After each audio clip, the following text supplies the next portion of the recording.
Alright guys, welcome back. I did some research about how to pot up the Habenaria Radiata bulbs, or corms, and I found out that I can actually use the canuma that I got at a nursery a long time ago.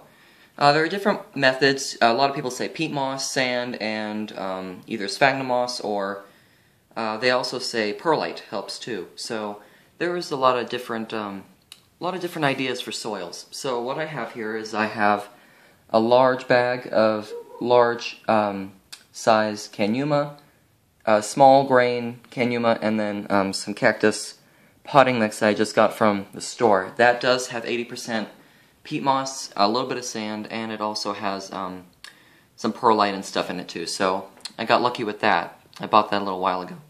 So what we have up here, I have a shallow looking bonsai pot here.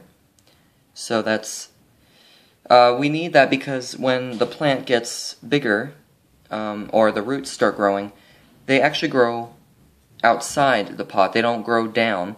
These bulbs like to spread out, and the thing is, when they start rooting, they actually make more bulbs. But the thing is, they don't send bulbs from the original bulbs like an amaryllis or anything like that. They actually send out roots, and then the bulbs form at the end of the roots. So we'll be getting more around the circumference of this oval-shaped pot. So, for the potting mix, what I'm going to do is I'm going to put some large canuma at the bottom. But in here, in my little mixing tray, I have large and small mixed grain size canuma and the peat moss mix from the cactus soil. And we need about 50-50 of that. So we're going to go ahead and mix that.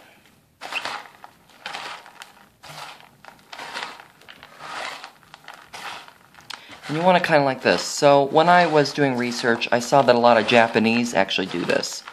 This keeps it moist because of the peat moss, and the grains allow the water to come through. So, and you can always vary it up. If you live in a warmer climate like I do, you could put more peat moss in there to retain more water. Or if you live in a very wet climate, you could put more canuma in there to reduce all the water retention. So that's all mixed. Now we're going to go ahead and put the large grains into the pot. Okay, we're going to go ahead and add the large grains of canuma to the pot. This is just for good drainage at the bottom. We don't want it sitting in water. This is also very acidic. Canuma is basically just a bunch of clay. It's like volcanic clay. That's all it is. You can buy these on eBay or at a local nursery. Sometimes they'll carry it. So that's pretty much it. You just want to make sure that the bottom is covered just like that, just for good water drainage. And then next, we're just going to add in our 50% perlite and canuma mix to the pot. You want to make sure that you get it all over so that it can send out nice roots, because if there's an air pocket or anything like that inside of the soil, the Habenaria is not going to enjoy that and probably will die, because it needs room to spread out, and it needs to make sure that there's soil covering the entire area.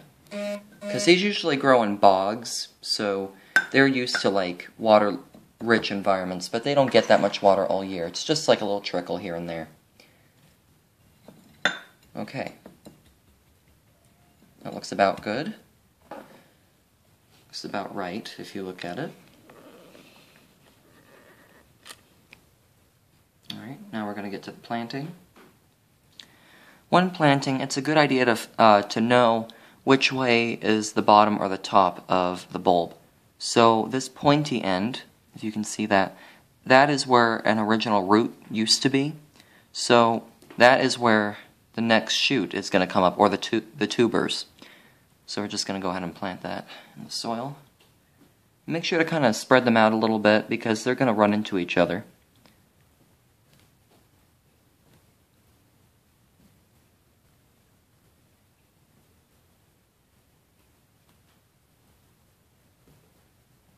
Right there. There we go. And now we're just going to cover them up. with the remaining soil layer. They need to be down in there, I'd say maybe about half an inch, because if they're down way too low, it's going to start rotting.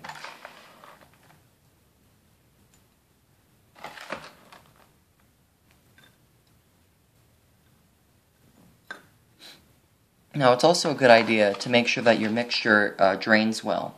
So if you want to test it, I would recommend you put a sample of this stuff inside of a pot, just a regular pot, and see how well it drains, because the Habenaria Radiata, they love good drainage, but they also like a lot of good water retention. It's a good balance. Because if you miss a day of watering, it'll dry out and die, and if you overwater, it'll just basically kill it. So you just want to make sure it's all good. And tap it down gently. Now, if you want to make it look pretty, like I do, I'm just going to cover it with the rest of it in Can-Yuma. You can also press it down with your fingers as well if you want. Make sure it's nice and flat and there's no air pockets. So I'm just going to go ahead and cover the top layer. And there you go. We are now done. So I basically just dressed the top of the pot because it makes it look a little better. Plus, we'll be able to tell when the tubers are coming out, since it's pretty much all the same color. Now, what's next is you want to make sure you put it in a place. A lot of people put it at windowsills, which isn't a bad idea. But you want to put it in a place where it's not going to get too cold, but it's also going to stay nice and warm with a little bit of sun. You don't want direct sunlight. They do like their sunlight, but they don't want direct, especially if you live somewhere where it's really hot, like Arizona or Las Vegas, like I do. You want to make sure it's filtered sunlight, like in a greenhouse. Alright, now we're just going to go water it, and then we'll be done. Alrighty, now we're just going to water it.